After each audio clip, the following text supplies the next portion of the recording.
आणि आता एक मोठी बातमी आहे, कारण शरद पवार यांच्या पक्षाचे नेते शशिकांत शिंदे यांनी विजयगड या ठिकाणी अजित पवार यांची भेट घेतली असल्याची माहिती सध्या मिळते आहे। आता या भेटी दरम्यान काय घडलं हे बघणं महत्त्वाचं असेल। मात्र नागपूरमध्ये खरं तर ही भेट जी आहे ती झालेली आहे। शशिकांत शिंदे हे थेट अजित पवार यांच्या भेटीला पोहोचले।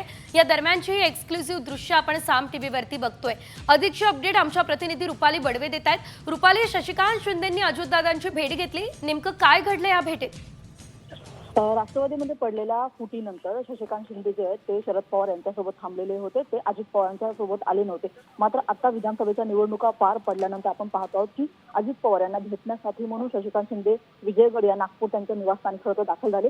सकाळी लवकरच येऊन त्यांनी अजित पवारांची भेट घेतलेली आहे। अजित पवार खरं मागचे 2 दिवस कुणालाही भेटले नव्हते, ते कुठे होते त्याच्या संदर्भात कुणालाही कल्पना नव्हती। मात्र प्रदेशाध्यक्ष सुनील तटकरे यांनी अशी माहिती दिली की त्यांना थ्रोट इन्फेक्शन झालेलं आहे आणि त्याच्यानंतर आपण बघतो की आजपासूनच ते लोकांना भेटत आहेत। आज सकाळपासूनच विजयगड या अजित पवारांच्या निवासस्थानी खरं तर नागरिकांची गर्दी आहे आणि यावेळी अनेक नेते खरं तर अजित पवारांना भेटायला येत आहेत आणि त्याच्यामध्ये शशिकांत शिंदे यांनी सुद्धा आज येऊन अजित पवारांची भेट घेतलेली पाहायला मिळत आहे। त्याच्यासोबतच राष्ट्रवादीचे अनेक नेते सुद्धा आहेत, त्याच्यामध्ये मग राजकुमार बडोले असेल, हसन मुश्रीफ असेल, अदिती तटकरे असतील, अशा अनेक नेते खरं तर अजित पवारांची आज भेट घेत आहेत। मात्र शरद पवार यांच्या पक्षाचे शशिकांत शिंदे यांनी सुद्धा खरं तर अजित पवारांची काही वेळापूर्वी भेट घेतली। आता या भेटीमागचं नेमकं कारण काय आहे हे अजून स्पष्ट या भेटीमध्ये नेमकं काय घडलं आणि पुढे काय घडामोडी घडतात हे बघणं महत्त्वाचं। धन्यवाद रुपाली, दिलेल्या सर्व सविस्तर माहितीसाठी।